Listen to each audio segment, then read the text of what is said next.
সাবেক স্বাস্থ্যমন্ত্রী জাহিদ মালেকের ফুফাতো ভাইয়ের বাড়ির দারোয়ান রুবেল মিয়ার দাপটে জিম্মি এলাকাবাসী। এলাকার এমন কোনো অপকর্ম নেই যেখানে তার হাত নেই। তার ক্ষমতার এতটাই দাপট যে তিনি এলাকার রাজা, আর নিরীহ গ্রামবাসী সবাই তার প্রজা। সাবেক স্বাস্থ্যমন্ত্রী জাহিদ মালেক ও স্থানীয় আওয়ামী লীগ নেতাদের প্রভাবে মাটিতে যেন পা পড়ত না তার। মোহাম্মদ সেলিম মিয়ার রিপোর্ট, জানাচ্ছেন সুরজ আহমেদ। রুবেল মিয়া সাবেক উপজেলা চেয়ারম্যান ও আওয়ামী লীগ নেতা মোহাম্মদ ইসরাফিল হোসেনের বাড়ির দারোয়ানের চাকরি করতেন। পড়াশোনা না করলেও নাম লিখিয়েছিলেন ছাত্রলীগে। সেই প্রভাব খাটিয়েই রুবেল দখল করত অবৈধভাবে অন্যের জমি। যমুনা স্মার্ট রেফ্রিজারেটর, স্মার্ট লাইফে স্মার্ট রেফ্রিজারেটর। রুবেলের বিরুদ্ধে কেউ কোনো কথাও বলতে পারত না। প্রতিবাদ করলেই তার জীবনে নেমে আসতো অন্ধকার।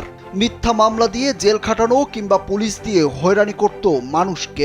চাকরি দেওয়ার নাম করে মানুষের কাছ থেকে বিপুল পরিমাণ টাকাও হাতিয়ে নিয়েছেন রুবেল।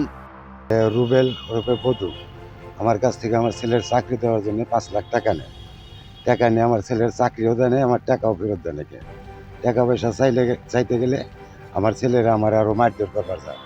আমি বাড়িটা বেঁচে আমি তারে টাকা দিছি, কিন্তু আমার কিচ্ছু নাই, আমার কোনো বাড়ি ঘর নেই। বহুত দুজনের কাছ থেকে টাকা পয়সা নিচ্ছে।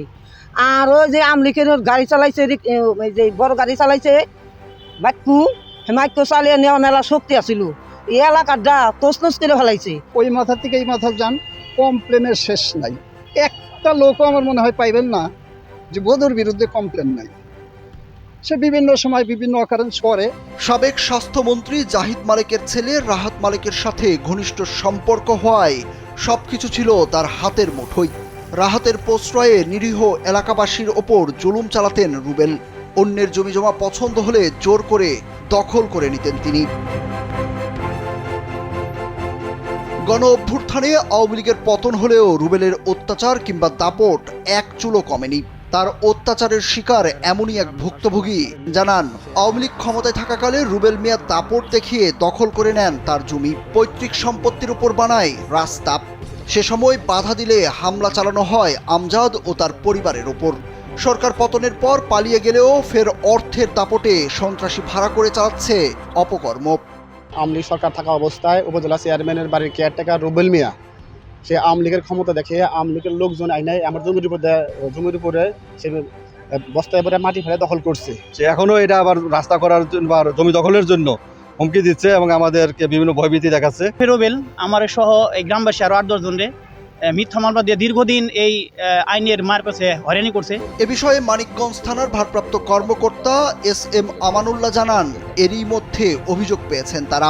তদন্ত সাপেক্ষে রুবেলের বিরুদ্ধে আইনানুগ ব্যবস্থা নেওয়া হবে বলে জানান তিনি। রুবেল উনি হচ্ছিল আপনার সাবেক উপজেলা চেয়ারম্যান ইসরাফিলের গাড়ি চালক। ওনার সম্পর্কে আমাদের কাছে একটা অভিযোগ আসছে, এটা আমার একজন অফিসার তদন্ত করতেছে। তদন্ত সাপেক্ষে আইনগত ব্যবস্থা নেবেন।